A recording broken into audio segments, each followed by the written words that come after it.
Introducing first to the cage, fighting out of the red corner, here's Phillip.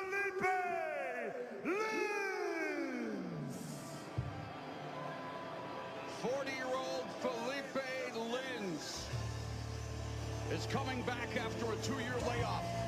He told us that that was time spent handling personal life issues, recovering physically, and resetting mentally after leaving the UFC. He told us the break was intentional and necessary for becoming healthy and prepared to return to competition. He says Ngannou validates that period of rebuilding and recovery.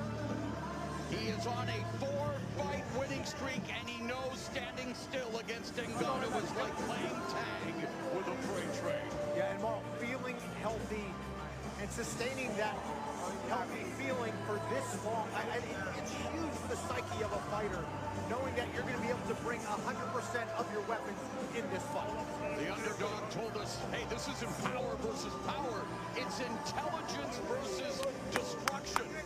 But against one of the hardest hitters in combat sports history, the question becomes, can Lin survive long enough to make his skill matter?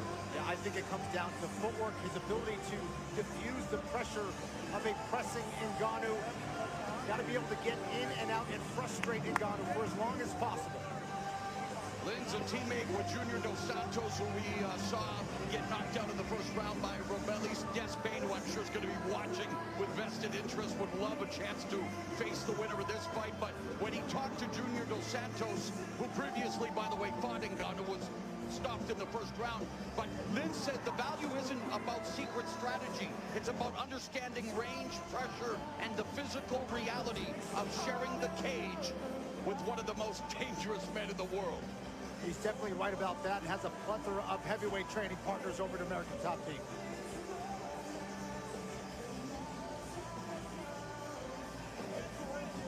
And here is Francis Ngannou, as you mentioned, one of the hardest hitting fighters in heavyweight mixed martial arts history.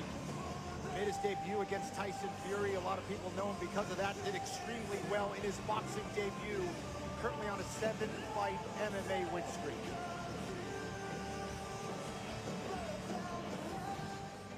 Heavyweight champion of the world, the baddest man on the planet. He represents Cameroon, France, Las Vegas, of Le Prédateur, Francis Ngannou.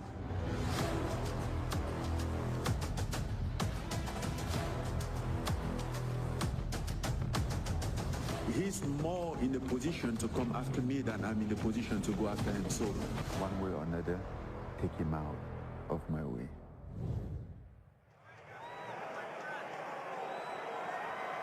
And now, fighting out of the blue corner, making his return to the cage, the lineal MMA heavyweight champion, Francis Ngannou!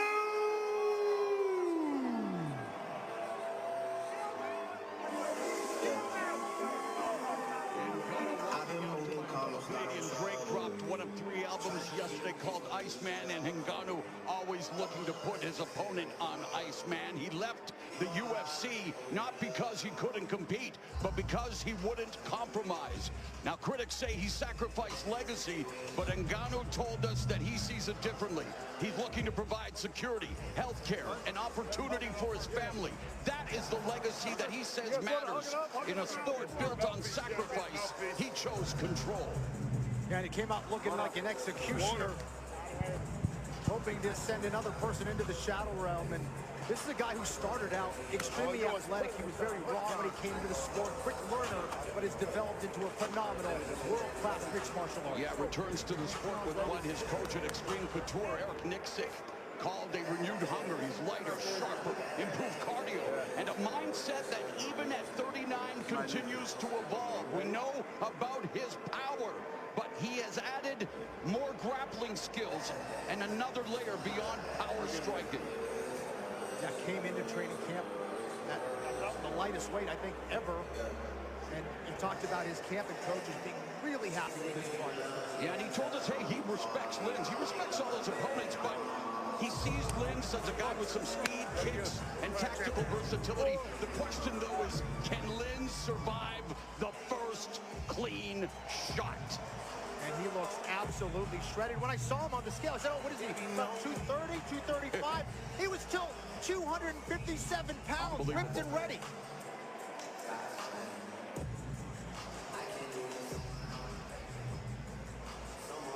And now, ladies and gentlemen, live from the Intuit Dome and live around the world on Netflix, we arrive at the first of our 3 main events of the evening. 5 5-minute rounds in the heavyweight division.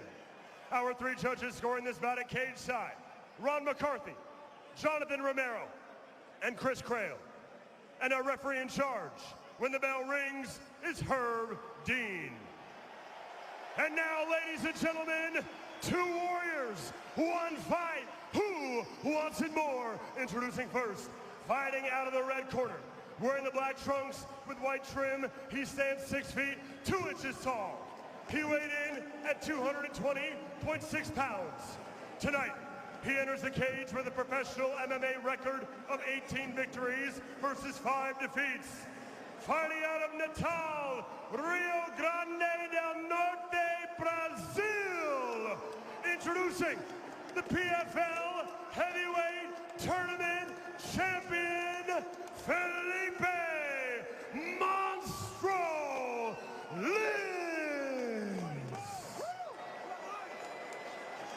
And now his opponent, standing across the cage, fighting out of the blue corner, wearing the black trunks with gold trim.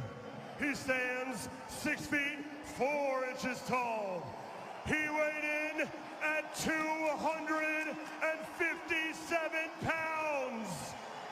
Tonight, he enters the cage with a professional MMA record of 18 victories versus just 3 defeats. Fighting out of Las Vegas, Nevada, by way of Cameroon. Introducing the former UFC heavyweight champion of the world. Introducing the current lineal MMA heavyweight champion. Ladies and gentlemen, Francis the Predator Ngannou.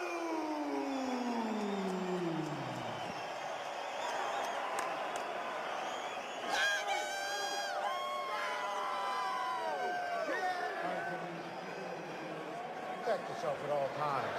Follow my instructions. You're gonna have a clean fight. Touch gloves is good. Francis the Predator Ngannou is a Jack Kirby illustration come to life. On a 7-fight winning streak in MMA with 6 knockouts, Linz looking for his 5th straight win. It would be the upset of the year. The bell in round 1.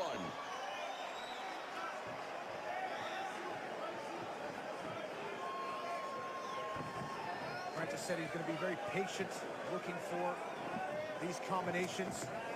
Already attacking with a leg kick.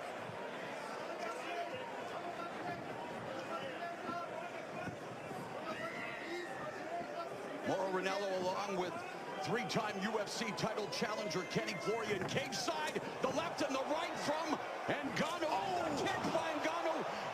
It's Linz looking for the takedown, but now Ngannou's looking for the guillotine choke. Yeah, that was a crushing body kick by Ngannou, but Linz in on a nice connection here with this body lock. Looking for his 2nd guillotine choke.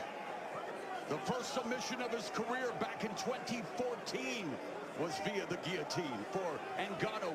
First minute of the first round.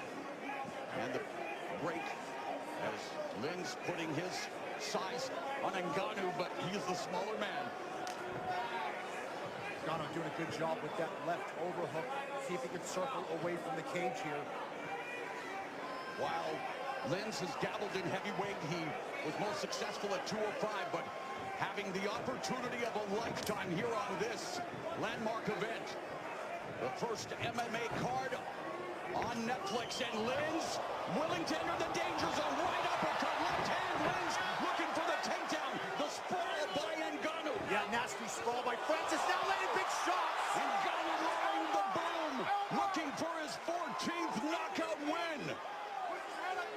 Francis has to use those leg frames to try to create space, get back to his feet. He wants to control Ngannou's posture. Stop the barrage of blows. This is not good. He couldn't hold on to the head of Francis Ngannou, and when Francis postures up,